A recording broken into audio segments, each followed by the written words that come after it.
अस्सलाम वालेकुम, हादियाज़ किचन में वेलकम। आज बनाएंगे हलीम स्टाइल की चारों दालें और ये बनाने के लिए आपने देखनी है पूरी रेसिपी, तो स्किप किए बगैर रेसिपी को देखें।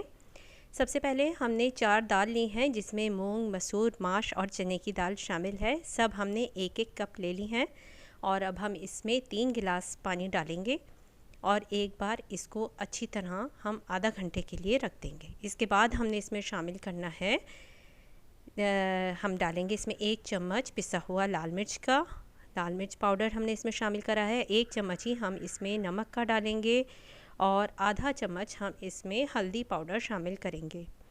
इन सब चीज़ों को मिक्स करने के बाद हम इसको पकने के लिए रख देंगे हल्की आंच पर। हलीम की तरह आपने इसको हल्की आंच पर पकाना है। जब आधा घंटे से ज़्यादा हो जाएगा, तकरीबन पौन घंटे में 40 मिनट्स तक ये तैयार इस तरीके से हो जाएगी दाल आपके पास। और अब इसमें जो चीज़ें शामिल करनी हैं वो हैं ये।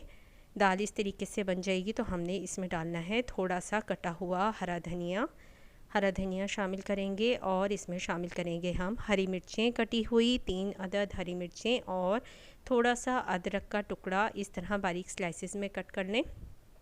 अब इसको अच्छी तरह से मिक्स कर दें। बिल्कुल आपको हलीम वाला टेस्ट ही आएगा, लगेगा नहीं कि इसमें चिकन या गोश्त वगैरह शामिल ना हो। बहुत मज़ेदार तैयार है। आप इसको बॉइल्ड राइस के साथ भी खा सकते हैं और चपाती के साथ भी खा सकते हैं।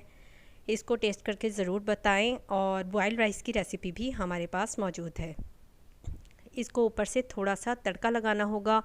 जिस तरीके से हम प्याज को फ्राई करके थोड़ा सा ज़ीरा डाल के इसको लास्ट में तड़का लगाएंगे और अब दाल का मज़ेदार लुक आपके सामने है। इस तरीके से दाल तैयार हो जाएगी।